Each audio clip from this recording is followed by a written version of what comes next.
सुप्रभात प्रिय विद्यार्थियों। आज हम अपने संस्कृत गृह कार्य को आगे बढ़ाते हुए अपने तृतीय पाठ का अध्ययन करेंगे। आप इस कार्य को अच्छे से समझेंगे और किसी प्रकार की कोई भी समस्या होने पर आप मुझसे संपर्क कर सकते हैं। तो आज हमारा पाठ है, तृतीय पाठ है, तीसरा पाठ, और जिसका नाम है उपकार का वृक्षाः। उपकार करने वाले वृक्ष यानी भलाई करने वाले वृक्ष। अब देखिए इस पाठ को आगे से हम अध्ययन करते हैं। वृक्षः अस्माकं जीवनस्य आधारः सन्ति।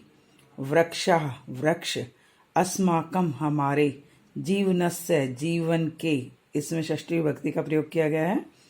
आधारा आधार, सन्ति हैं, वृक्ष हमारे जीवन का आधार हैं। सन्ति ये बहुवचन आता है, अस्ति स्था सन्ति, तो वृक्ष एक नहीं अनेक हैं, इसलिए इसके लिए संति का प्रयोग किया गया, बहुवचन का प्रयोग किया गया। एते भूमे उद्भवन्ति, एते ये, भूमे पृथ्वी से, उद्भवन्ति पैदा होते हैं। एतेषां मूलानि, एतेषां इनकी, मूलानि जड़ें, पृथ्वीयां पृथ्वी में, दूरम दूरम दूर दूर तक, ततानी फैली हुई, भवन्ति होती हैं। वृक्षों की जड़ें पृथ्वी में दूर दूर तक फैली हुई होती हैं। मूलानाम उपृष्ठात्, मूलानाम जड़ों के, उपृष्ठात् ऊपर, वृक्षस्य वृक्ष के या वृक्ष का, प्रकांड, प्रकांड होता है तना, भवती होता है। वृक्ष के जड़ों के ऊपर वृक्ष का तना होता है। प्रकांडात शाखा उद्भवन्ति, प्रकांडात यहाँ पंचमी विभक्ति का प्रयोग किया गया है। प्रकांडात प्रकांड से यानी तने से, शाखा टहनियाँ, उद्भवन्ति पैदा होती हैं। पेड़ का जो तना होता है उससे टहनियाँ, जिसको शाखा कहा जाता है, वो उत्पन्न होती हैं। शाखाभ्य शाखाओं से, प्रशाखा उद्भव संभवन्ति, शाखाओं से जो टहनियाँ होती हैं वहाँ से, प्रशाखा जो छोटी टहनियाँ होती हैं, संभवन्ति पैदा होती हैं। एतासु इनसे, प्रशाखासु छोटी टहनियों से, एव ही, पत्राणि पुष्पाणि फलानि च भवन्ति, पत्ते पुष्पाणि फूल, फलानि फल, च और भवन्ति होते हैं। अर्थात एतासु प्रशाखासु एव, इन शाखाओं पर ही, कौन सी शाखाओं पर, छोटी शाखाओं पर ही क्या पैदा होते हैं, पत्ते, फूल और फल पैदा होते हैं। आपने पेड़ देखे हैं, पेड़ों के जो बड़े बड़े तने हैं, आप देखिए इन तनों पर, ये तना है इस पेड़ का, और ये जो टहनी है, मोटी टहनी है, इसके ऊपर नहीं लगता है फल फूल जो भी है। ये किस पे लगता है, जो इसकी छोटी टहनियाँ होती हैं, पतली पतली जो छोटी बाकी टहनियाँ होती हैं, इनके ऊपर इसके फल फूल और पत्ते उत्पन्न होते हैं। आगे देखिए, वृक्ष अपि अस्मान इव भुक्त्वा पीत्वा च जीवन्ति। वृक्षापि वृक्ष, अपि भी, अस्मान इव हमारे समान, हमारी तरह, भुक्त्वा खाकर, पीत्वा पीकर, च जीवन्ति च और, जीवन्ति जीवित रहते हैं। वृक्ष भी हमारी तरह खा पीकर जीवित रहते हैं। जैसे मनुष्य भोजन करता है, पानी पीता है और वो जीवित रहता है, इसी प्रकार वृक्ष भी खाना खाते हैं, पानी पीते हैं और जीवित रहते हैं। उनका खाना क्या होता है, सूर्य की धूप, और पानी वो पीते हैं, और इसी प्रकार वो हमारी तरह जीवित रहते हैं। आगे देखिए, मूलानि वृक्षाणाम पादा भवन्ति। मूलानि जड़ें, वृक्षाणाम वृक्षों की, पादा यानी कि पैर, भवन्ति होते हैं। जड़ें क्या होती हैं, वृक्षों के पैर कहे जाते हैं, उनको वृक्षों का पांव कहते हैं। एते पादई पिबन्ति, एते ये कौन, वृक्ष, पादई पैरों से, पिबन्ति पीते हैं। ये पानी कहाँ से पीते हैं, पैरों से पीते हैं। जब भी किसी वृक्ष को सींचा जाता है तो पानी उसकी जड़ में डाला जाता है, ना कि उसकी टहनियों पर। अतएव पादपा कथ्यन्ते, इसलिए इनको पादप कहा जाता है। पांव से पीने वालों को पादप कहा जाता है। मूलानि भूमे रसम गृहीत्वा, मूलानि जड़ें, भूमे पृथ्वी से, रसम रस, रस से यहाँ तात्पर्य पानी और जो खाद्य पदार्थ है उनसे है, गृहीत्वा ग्रहण करके, अन्येभ्य दूसरे अवयवेभ्य, अवयवेभ्य यहाँ हो गया अंग, यानी कि किसके अंग, वृक्ष के दूसरे अंग।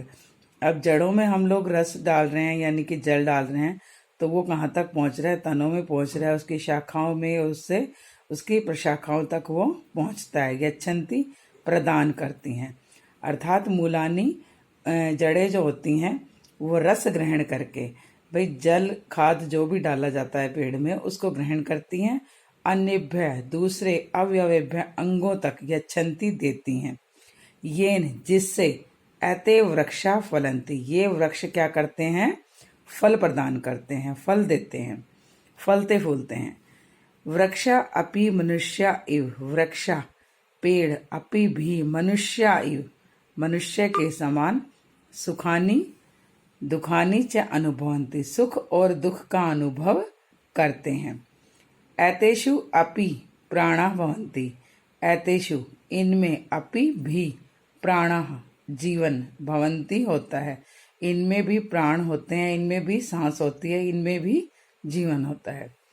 एते प्राणिने इव जायन्ते वर्धन्ते मिरन्ते च, अतएव इसीलिए एते ये प्राणिने प्राणियों के, इव मने समान, प्राणियों के समान, जायन्ते उत्पन्न होते हैं, वर्धन्ते बढ़ते हैं, मिरन्ते मर जाते हैं।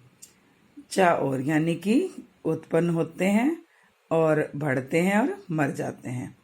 परंतु एते अचरा संति, अचरा, अचरा होता है जो चल फिर ना सके, जो एक ही जगह पर स्थिर रहे, परंतु ये क्या है, वृक्ष अचर हैं, एक ही जगह पर स्थिर रहने वाले हैं। ये एक ही जगह पर उत्पन्न होते हैं, वहीं बढ़ते हैं और वहीं फिर ये मृत्यु को प्राप्त होते हैं, अर्थात सूख जाते हैं। ये एक जगह से दूसरी जगह पर नहीं आ जा पाते। अर्थात अर्थात अते खगा, अते ये वृक्ष, खगा पक्षी, मृगा जो पशु हैं, जलचर, जलचर होते हैं जल में विचरण करने वाले जीव यानी जलीय जीव, नरा मनुष्य, इव न चलंती के समान, न चरंती नहीं घूमते, ये एक स्थान से दूसरे स्थान पर नहीं आ जा सकते, ये एक ही जगह रहते हैं। जैसे पक्षी, पशु और जलीय जीव और मनुष्य जो है वो एक स्थान से दूसरे स्थान पर घूमते हैं, परंतु वृक्ष ऐसा नहीं करते, ऐसा नहीं कर सकते, वो अचर हैं, एक ही जगह स्थिर हैं। वृक्षाणाम बहवः भेदा संति, वृक्षाणाम वृक्षों के, बहवः बहुत से, भेदा भेद होते हैं प्रकार, संति हैं वृक्षों के भी बहुत से प्रकार हैं। एतेषु केचित फल वृक्षा, आपने वृक्ष बहुत से देखे होंगे अपने आसपास, तो उनमें से कुछ वृक्ष ऐसे होते हैं जो फल देते हैं और कुछ ऐसे होते हैं जिनके ऊपर किसी प्रकार से कोई भी फल उत्पन्न नहीं होते। एतेषु केचित फल वृक्षा, एतेषु इनमें से, केचित कुछ फल वृक्षा फल देने वाले वृक्ष, संति होते हैं, कुछ वृक्ष ऐसे होते हैं जिन पे फल उत्पन्न होते हैं। अन्य दूसरे कैसे होते हैं, अन्य च और दूसरे कैसे होते हैं, पुष्प वृक्षा जिनके ऊपर सिर्फ पुष्प यानी फूल ही उत्पन्न होते हैं, भवंती उत्पन्न होते हैं, भू धातु से बना है ये। तो इस प्रकार आपने देखा है कि कुछ ऐसे वृक्ष हैं जो सिर्फ फल उत्पन्न करते हैं, जिनके ऊपर फल लगते हैं, परंतु कुछ ऐसे होते हैं जिनके ऊपर फल नहीं लगते परंतु फूल उत्पन्न होते हैं। वृक्षा पर्यावरणम संतुलितम कुर्वन्ति, वृक्ष पर्यावरण को संतुलित, उसका जो सामंजस्य है बनाए रखते हैं, संतुलित करते हैं। एते ये वर्षाय अपि सहायका भवन्ति, ये वर्षाए वर्षा होने में, अपि भी सहायका सहायक भवन्ति होते हैं, ये वर्षा के होने में भी सहायक होते हैं। एते वातावरणम स्वच्छम कुर्वन्ति, एते ये वातावरण को स्वच्छम स्वच्छ कुर्वन्ति करते हैं, यानी शुद्ध हवा देते हैं हमें, वातावरण को स्वच्छ कर देते हैं। वृक्षा पर्यावरणे प्रसूतान, वृक्षा वृक्ष पर्यावरणे, पर्यावरण में हमारा जो वातावरण है, प्रसूतान फैले हुए, पर्यावरण में फैले हुए, प्रदूषित वायुन, जो प्रदूषित वायु है जिसमें हम हमारे स्वास्थ्य के लिए जो उपयोगी हैं वो तत्व नहीं हैं, तो उस वायु को गृहीत्वा ग्रहण करके श्वसन क्रियाएं, श्वसन होता है सांस लेने की क्रिया है, क्रिया से सांस लेने की जो हमारी क्रिया है, अस्मभ्यम हमें प्राण वायु यच्छन्ति, प्राण वायु कहा जाता है ऑक्सीजन को, यच्छन्ति प्रदान करते हैं। वृक्ष हमारे पर्यावरण से प्रदूषित वायु को ग्रहण करते हैं, जो हमारे जीवन के लिए घातक है उसको ग्रहण करते हैं, और हमें प्राण वायु जिसके सहारे हम जीवित हैं वो हमें प्रदान करते हैं। वृक्षा पत्रई पुष्पई फलई छाया वल्कलई काष्ठई च सदैव प्राणिनाम उपकारम कुर्वन्ति।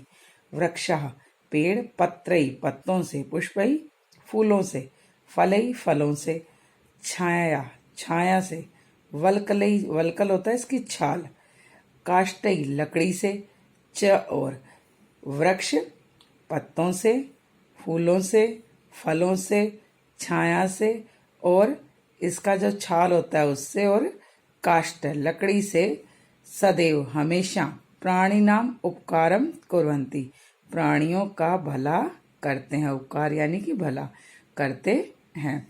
अतः उपकार का एव अतः वृक्षा, इसलिए ये उपकार करने वाले वृक्ष हैं।